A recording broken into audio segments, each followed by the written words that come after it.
তুমি একটা হিন্দু ছেলের সাথে রাত দিন যাপন করতেছো। তোমার বাচ্চা দুইটা হওয়ার পরে যখন তোমার ফালাই যাবে গা, তুমি কার কাছে যাবে তখন? ও তুই মুসলমান হইছস না ওরে হিন্দু বানাইছস? ভাই বিশেষ করো আমি কাম করতেছি, যদি বাচ্চা এটা মুসলমান হইব না হিন্দু হইব? হয় নাই। হায় রে মাইয়া মানুষ, সম্পর্ক করার আগে একটাবার দেখে না, একটাবার চিন্তা করে না কার সাথে সম্পর্ক করতেছে, সে কি অন্য ধর্মের নাকি সে মুসলিম, এই বিষয়গুলা চিন্তা না করে হুটহাট করে সম্পর্ক করে বসে। দর্শক, প্রথমে আপনাদের মাঝে অল্প একটু ভিডিও দেখিয়েছি, সম্পূর্ণ ভিডিওটা দেখলে আপনারা অবাক হবেন। একটা মেয়ে মুসলমানের সন্তান হয়ে একটা হিন্দু ধর্মের ছেলের সাথে সম্পর্ক করলেন। এক রুমের মধ্যে 10 দিন ছিলেন তারা।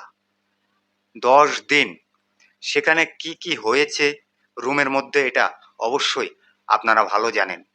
তখন এলাকাবাসী জানতে পারল যে তারা অবৈধভাবে মেলামেশা করতেছে। তখন তাদেরকে হাতে নাতে ধরলেন এবং সেই ছেলে এবং মেয়েকে কিছু জিজ্ঞাসাবাদ করলেন। সম্পূর্ণ ভিডিওটা দেখাচ্ছি, এই ভিডিওটা দেখলে আপনারা অবাক হবেন। সেখানে ছেলে এবং মেয়ে যে কথাগুলা বলছে এলাকাবাসীর সামনে, সে কথাগুলা শুনলে অবাক হয়ে যাবেন। আমি সম্পূর্ণ ভিডিওটা দেখাচ্ছি, রিকোয়েস্ট করছি সম্পূর্ণ ভিডিওটা দেখেন। আপনার আশেপাশেও এরকম ঘটনা ঘটতে পারে, তাই এই ভিডিওটা দেখে সতর্ক হন। চলেন আমরা সম্পূর্ণ ভিডিওটা দেখে আসি। একটি নিষিদ্ধ সম্পর্ক আরেকটি ভুল সিদ্ধান্ত, যে সিদ্ধান্ত বদলে দিতে পারে শুধু দুটি পরিবার নয় বরং পুরো সমাজেরই চিত্র। তেমনি এক ভুল সিদ্ধান্ত চট্টগ্রামের সাতকানিয়ায়। আচ্ছা আচ্ছা, দাঁড়াও দাঁড়াও দাঁড়াও দাঁড়াও, আচ্ছা দাঁড়াও দাঁড়াও, আস্তে আস্তে, এই আস্তে আস্তে, তোমার সাথে আমার কোনো সম্পর্ক আছে? এই আস্তে আস্তে আস্তে আস্তে, এই রাখো রাখো রাখো, কোনো দরকার নাই। এই ওই fan proof, fan proof, fan proof, আর রাখো রাখো, কথা বলছি। আচ্ছা আগে লকে না, লক লক হিন্দু না হলে ল্যাংডা করি যাবো এখন। আচ্ছা দিও ফ্যান তো প্যান ফরেনার ভাই। ওর নাম কি, প্রকৃত নাম কি জানো? ওর আসল নাম কি? কি নাম কি? তুমি টেনশন করার কিছু নাই, ওর আসল নাম কি বলো? ওর নাম কি? হ্যাঁ, প্রণয়। তোমার নাম কি? না না না, তুমি জানাল আবেদিনের মেয়ে না? হ্যাঁ, ইয়াসমিনের মেয়ে না তুমি? তো তুমি একটা মুসলমান মেয়ে। আর কিছু লাগবে? এই এই শুনো, তুমি একটা মুসলমান মেয়ে, এই যে আশা ভাই পাইছি। মুসলিম হওয়ার জন্য কাজ করতেছে, এমন করিয়েন না। তো মুসলিম হওয়ার জন্য কাজ করতেছে, তো তুমি একটা হিন্দু ছেলের, তুমি একটা হিন্দু ছেলের সাথে রাত দিন যাপন করতেছো। এই মুইন ভাই পাই গেছি, পাই গেছি। দুনিয়াতে কি মুসলমান ছেলে কি মরে গেছো কই? পাই গেছি। তুমি একটা হিন্দু ছেলের প্রতি, ওদের এজেন্ডা তুমি জানো? ওদের এজেন্ডা তুমি জানো? তোমার বয়স কত হয়েছে? তুমি তোমার বয়স কত হয়েছে? 16 বছর। তো তোমার বিয়ের বয়স হয়েছে? এই পাই গেছি। আপনারা সবাই এখানে আসেন, আপনারা সবাই আমার দেওয়া লোকেশনে আসেন। তুমি বুঝতেছো না? তোর কালিয়ান হারাইলাম, বুঝছো? এই আচ্ছা, এখন এখন না, এখন না, এখন না। তোরে একবার এসেছিলাম মারি। তোরা ইসকনের এজেন্ডা বাস্তবায়ন করো রে? হ্যাঁ, ইসকনের তোমার তোমার এই মারিয়ে যাবেন জানাস নে। আজ যদি কই এই আর এলাকায় আর বাড়ি মিলে সরাই, এদের কাজ কি জানেন না? এদের কাজ হচ্ছে মুসলিম, হচ্ছে মুসলিম মেয়েদেরকে টার্গেট করে। তোমার মতো অসহযোগ মাইনেরে তুমি উদ্ধার করছি ভাইয়া। তোমার বাচ্চা দুইটা হওয়ার পরে যখন তোমার ফালাই যাবে গা, তুমি কার কাছে যাবে তখন? ভালোবাসার টানে বাড়ি ছেড়ে যাওয়া নতুন কিছু নয়, কিন্তু যখন সেই ভালোবাসার গল্প জড়িয়ে পড়ে ধর্মীয় ভিন্নতা, পারিবারিক অমত এবং সামাজিক বিতর্কের সাথে, তখন একটি ব্যক্তিগত সম্পর্কই পরিণত হয় জন আলোচনার কেন্দ্রে। মা বাপের ফালাই চলে এসছো, এই ছেলের ওর ইনকাম কি? তোমার কি দিয়ে খাওয়াইছে? কিসের কাজ করেছে? হ্যাঁ, হ্যালো, দুনিয়াতে বেটে মুসলমান হওয়া মরে গেছো কই? দাদা তুমি প্লিজ প্লিজ, আমি একটা কাজ আটকিয়েছি, তোরা আইলে বিস্তারিত বলবো। না তো গুণবতী না, এর দেখি কি দেখি তুমি গেছো, তোমার এই তো ফান দেওয়া হিন্দু তো আচ্ছা, শেয়ার ছবির কিছু আছে? শেয়ার আছে আজতে কাউঠাইয়ের মতো শেয়ার আবেড়া আটকের পর প্রেমিক টুটুলের বক্তব্য ছিল একেবারেই ভিন্ন। তিনি দাবি করেন এই তরুণী নাকি তাকে বিভিন্নভাবে চাপ ও ব্ল্যাকমেল করে সঙ্গে নিয়ে এসেছেন।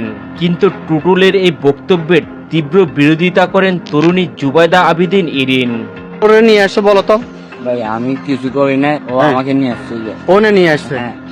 ও কিভাবে নিয়ে আসলো তোমারে? ও ও আমাকে কিভাবে? ব্ল্যাকমেল করে নিয়ে আসছিল। কিভাবে ব্ল্যাকমেল করছে? কিভাবে ব্ল্যাকমেল করছে? বিয়ে করা হয়েছে তো তুমি কি বলতে শুনছেন না? সরন সরন আমি তো তোমাকে বলতেছি, তোমার জন্য আমি সবকিছু তোরে ব্ল্যাকমেল কিভাবে করছে এটা বল। এই ও সাদা আমি কিচ্ছু বলবো না, আবড়া। বিশ্বাস করো। ব্ল্যাকমেল কিভাবে করছে ওটা বল। ব্ল্যাকমেল কিভাবে করছে? ও ভাই আসতে যাচ্ছে, বলছে তো আমি যাবো গা, আমার মাঝে আমার তো ভালো লাগতেছে না। এই যে আমি বলছি, তুমি কিছুটা বুঝাও, তোমার মাকে কিছুটা বুঝাও, সেজন্য তোমার মা মেনে নেবে। বলছে না এরকম হলে তুমি সকালে কত দিনের রিলেশন? কত দিনের?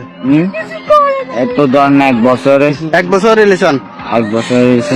এখানে কতদিন পর্যন্ত আসি থাকছিস বাসায় যেতে? ধর না 6-8 দিন, 9 দিন হবে। 10 দিন? আজকে 19 দিন এখানে। ইরিনের দাবি কাউকে ব্ল্যাকমেল করে নয়, বরং ভালোবেসে নিজের ইচ্ছায় প্রেমিকের সঙ্গে এসেছেন। এমনকি যাকে বিশ্বাস করে পরিবার ছেড়েছিলেন সেই মানুষটি এখন নিজের দায় এড়াতে উল্টো অভিযোগ তুলছেন বলেও দাবি করেন তিনি। তুমি ওরে কিভাবে ব্ল্যাকমেল করছো? এটা বলছো তোমারে ব্ল্যাকমেল, তুমি ব্ল্যাকমেল করেন। তুমি তো ওরে ব্ল্যাকমেল করছো। ভাই কত দিন? দিনে হবে। তুমি ওরে ব্ল্যাকমেল কিভাবে করছো? তারা ওরে ব্ল্যাকমেল কিভাবে? আমাকে ভালোবাসি বলতে আমি নিচ থেকে আসছি, ওকে আমাকে আনতে চাই না, আমি নিচ থেকে গেছি। হ্যাঁ? আমি নিচ থেকে গেছি, আমার দোষ সব, ওর কোনো দোষ নাই। ও আমাকে ওরে হ্যাঁ বললাম তো। আমি তুমি কি বাড়ি থেকে টাকা পয়সা নিয়ে আসছো? না, কেমনে আসছো তাহলে? আমাদের যার টাকা ছিল ওইগুলো নিয়ে আসছি। ও গাড়ি ভাড়া গুলো আনছি। হ্যাঁ গাড়ি ভাড়া গুলো আনছি।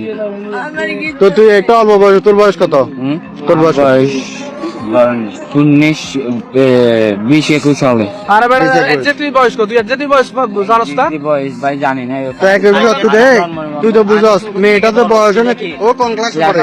এ দাঁড়া, ও কোন ক্লাসে পড়ে? চাপে এই বেড়া, শুধু ও কোন- ফ্যামিলি চাপে লেখাপড়া করতে পারে না। এই ও কোন ক্লাসে পড়ে? আরে আমি কথা বলতেছি তোরা ভাই, ও কোন ক্লাসে পড়ে? নাই নাই। না নিয়ে পড়ে? আর না নিয়ে পড়লে ওর কি বীর বয়স হয়েছে? না আমি ওকে এটা বুঝাইছি, ও বুঝতে পারছে না, বলতে বিয়ে করবো, এমনি করবো, একটু থাকবো। তো তুই ও না বুঝলে কি তোরে নিয়ে আসবি? ঘটনার সবচেয়ে আলোচিত অংশটি সামনে আসে যখন স্থানীয়রা টুটুলকে প্রশ্ন করেন বিয়ে ছাড়া টানা 10 দিন একই বাসায় কিভাবে তারা বসবাস করছিলেন। এই প্রশ্নের উত্তরে টুটুল এমন বক্তব্য দেন যা উপস্থিত অনেককে বিস্মিত করে তোলে। তো বিয়ে করা ছাড়া ওর লগে কিভাবে থাকলি? ব্ল্যাকমেল কেমনে করছে? তোমরা চলে যাও ভাই। তাবিজ করছে তোর লাই? না করলে এ তোর লাই তাবিজ করছে? কি বলছে? বলছে তোকে না পেলে আমি এরকম করবো। হ্যাঁ? কি রকম করবে বলছে? তোকে না পেলে আমি এরকম করবো। কি করবে? কি করবে? এরকম কি করবে বলছে? এই সে এই বলছে, কি করবে বলছে? বলছে না? মরে যাবে তাই সে এরকম করে বক্কর চক্কর বলতেছে। আমি সে না বাদতে নিয়ে আসছে, তুই থানা গেল হ্যাঁ? না বাদ কিছু নিয়ে আসছি, হ্যাঁ? না বাদতে নিয়ে আসছি যে।